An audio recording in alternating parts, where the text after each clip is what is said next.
నమస్తే, welcome to 99 TV. నేను జ్యోతి. Updates చూద్దాం. కృష్ణా జిల్లా గుడివాడలో అసాంఘిక కార్యక్రమాలపై పోలీసులు ఉక్కుపాదం మోపారు. డ్రోన్లతో గుడివాడ పట్టణాన్ని జల్లెడ పడుతున్నారు. పట్టణంలో పలు ప్రదేశాలను డ్రోన్ ద్వారా నిరంతరం పర్యవేక్షిస్తున్నామన్నారు one town CI Kondapalli Srinivas. అసాంఘిక కార్యకలాపాలపై డ్రోన్ కెమెరాలతో ప్రత్యేక నిఘా పెట్టామన్నారు. స్కూళ్లు, కాలేజీ ప్రదేశాల్లో డ్రోన్ కెమెరాల సహాయంతో మహిళల భద్రతపై పర్యవేక్షిస్తున్నామన్నారు సిఐ శ్రీనివాస్. మాదక ద్రవ్యాలకు బానిసలవుతున్న విద్యార్థులపై డ్రోన్ కెమెరాలతో నిఘా పెట్టామన్నారు. ఎవరైనా చట్ట వ్యతిరేక పనులకు పాల్పడితే వెంటనే చర్యలు తీసుకుంటామని హెచ్చరించారు.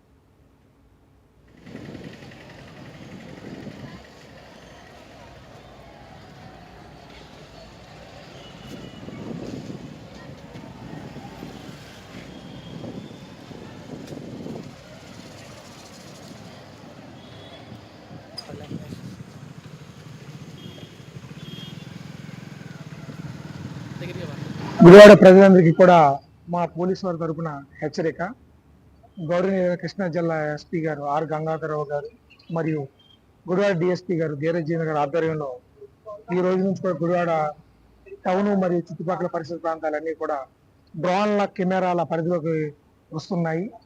డ్రోన్ కెమెరాలు ఉపయోగించి టౌను చుట్టుపక్కల పరిసర ప్రాంతాలన్ని చోట్ల కూడా ఖాళీ ప్రదేశాల్లో అసాంఘిక కార్యక్రమం నిర్వహించే వారిపైన నిఘా ఉంచబడుతుంది. ఈవ్ టీజర్స్, కాలేజీ, స్కూల్స్ వదిలే టైంలో ఈవ్ టీజర్స్ పైన, ఖాళీ ప్రదేశాల్లో బహిరంగ మద్యపానం సేవించే వారిపైన, గ్యాంబ్లింగ్ వాడేవారిపైన ఒకటని కాదు అన్ని రకాల అసాంఘిక కార్యకలాపాల పైన కూడా ఈ రోజు నిఘా ఉంచబడుతుంది. 24/7 ఏం జరిగినా సరే పోలీస్కి అది తెలుస్తుంది. ఇమీడియట్లీ పోలీసు ఒక టీము ఏర్పాటు చేసుకొని వాటిపైన మీరు రైడ్ చేయడం జరుగుతుంది.